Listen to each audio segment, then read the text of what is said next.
গৌৰৱ আৰু আনন্দৰ দিন। ব্ৰহ্মপুত্ৰৰ ওপৰত 8 কিলোমিটাৰ আমাৰ মথাউৰি স্থায়ী গৰাখহনীয়া প্ৰটেকশ্যনৰে সৈতে আমি নিৰ্মাণ কৰিম আৰু আহিবলগীয়া দিনবিলাকত বাকী অংশও আমি নিৰ্মাণ কৰিম। ইয়াৰ উপৰিও ঢকুৱাখানাত লখিমপুৰ মেডিকেল কলেজ হোৱাৰ পিছত লখিমপুৰত জিলা চিকিৎসালয় নাছিলে। আজি আমি ঢকুৱাখানাত 200খন বিচনাযুক্ত জিলা চিকিৎসালয় নিৰ্মাণৰ কামো আৰম্ভ কৰিছোঁ।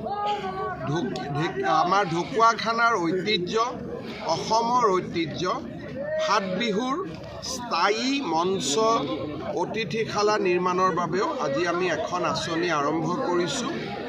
অসমৰ এখন অতি প্ৰাচীন আধ্যাত্মিক স্থান বাসুদেৱ দেৱালয়ৰ উন্নয়নৰ বাবেও আজি আমি ইয়াত প্ৰকল্প এটা আৰম্ভ কৰিছোঁ। ইয়াৰ উপৰিও মই আজি হাৰ্হি দেৱালয়লৈ যাম। তাৰ উপৰিও বগীবিলৰ পৰা মাজুলী পৰ্যন্ত সমগ্ৰ মথাউৰিটো আমি ষ্টেট হাইৱে হিচাপে ডিক্লেয়াৰ কৰিম। পিছত যাতে যোৰহাট আৰু ডিব্ৰুগড়ৰ মাজত এই ৰাস্তাটো এটা মেৰুদণ্ড হৈ পৰিব পাৰে। ইয়াৰ উপৰিও ঢকুৱাখানাত এখন জিলা পৰ্যায়ৰ ষ্টেডিয়াম 50 কোটি টকা আমি ঘোষণা কৰিছোঁ। কোল্ড ষ্ট'ৰেজ এটা আমি নিৰ্মাণ কৰিম।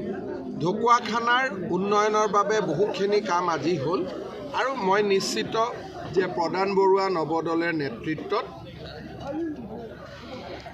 আগলৈ কাম হৈ থাকিব।